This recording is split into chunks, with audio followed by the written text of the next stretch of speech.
আমার পাশে বসে আছেন রেখা পাত্র, ওনার শাশুড়ি মা। আপনার বৌমা এখন, আপনার বৌমা হয়তো বাড়িতে থাকার সময় পান না হয়তো। আর আসবে বলে মনে হয় না। কেন? আসবে কি করে? এত যেদিন থেকে গেছে আসে না তো।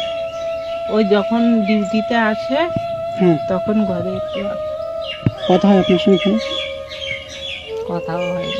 কোনো ফোন করে না, না, খোঁজ নেয় না? না। ওই ছেলেদের সঙ্গে বলে কি বলে? ওই আছে ছেলেদের? কোথায় কোথায় মিটিং এ যাচ্ছে।